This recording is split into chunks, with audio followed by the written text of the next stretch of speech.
Hello guys, welcome to my YouTube channel. Today we are going to start the topic of multiprocessing in Python. So what is multiprocessing? It is running two or more programs simultaneously or parallelly in the computer. And where do we usually use multiprocessing?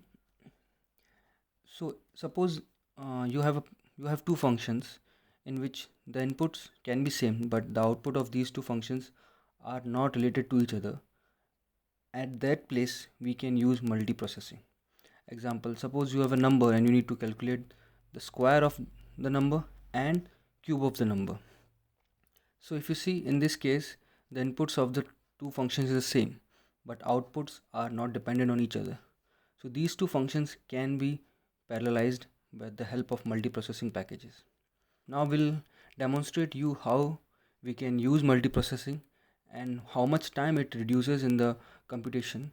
Step 1, we'll import some packages. First is the time package, which is imported for calculating the time, and second one is random, which we have imported to generate random numbers if required.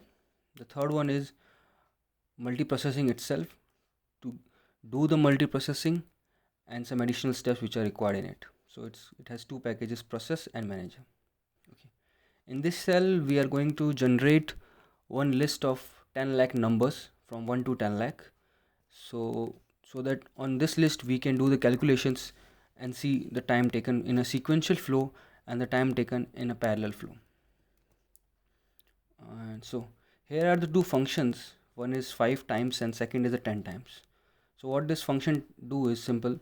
It takes the list of 10 lakh numbers and it calculates each number's multiplication by itself 5 times. Same way like we calculate square, like 2 into 2 is a square is equal to 4, which is square of 2. Same type, if we do 2 into 2 into 5 times, then this is what this function does. Second function is 10 times. Everything is similar. It takes the list of 1 lakh 10 lakh numbers and then it performs each number's multiplication by itself 10 times and stores the results into this list tens. So these functions are defined.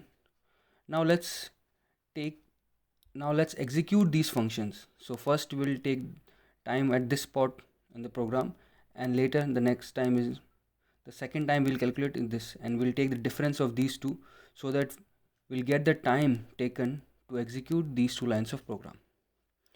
First line of program will do the 5 times multiplication, and second function of the program will do 10 times of multiplication.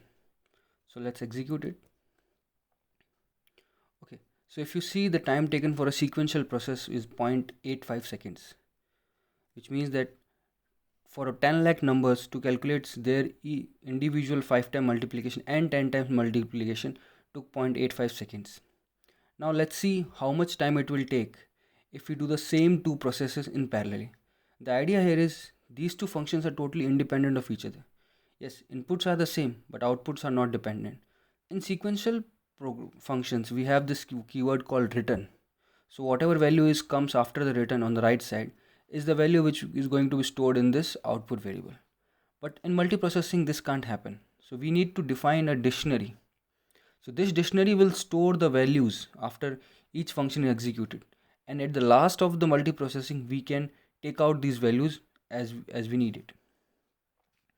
The second thing is the list of processes which we want to execute. Currently, we want to execute two processes only, like 5 times multiplication and 10 times multiplication. That's it. Suppose you have 4 to 5 to 7 functions or processes which you want to process parallelly. So all those processes will be appended in this list only. So these two are somewhat, you can say, the required steps for multiprocessing to be started. Okay. So let's define them. Now these are the two same function which were there in the previous sequential flow, but slight changes are made as they are now will be used in multiprocessing. So first, you see there was same input as the numbers, which is the list of what 10 lakh numbers which we have defined, but we have another thing called return dictionary, which is the dictionary in which the multiprocessing will store the outputs. So the point to be noted here is, whenever we are doing multiprocessing, apart from our input variables, we need one more variable in each function as output. You can consider this as an output variable, which will store the results for us. Okay, the second part of the function, it is do the same. Take each number and calculate its multiplication by itself 5 times. And now the results is not in the return keyword, it is in the dictionary, return dictionary. This is the key, parallel 5s, and the output is stored here. Simple. Same thing we have done for the 10 times parallel. The numbers, the list of 10 lakh numbers is the input, and return dictionary, which is defined. This dictionary will store the outputs for us in the last line, if you can see.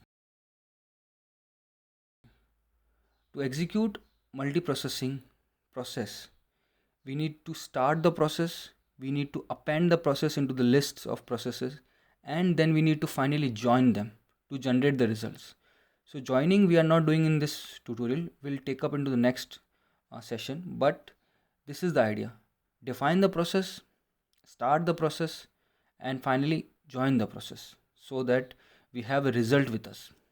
So this is a T2 time, which is from this part of the program, and we'll take the separation to this part. So which means that we are calculating the time taken by these two processes to be executed.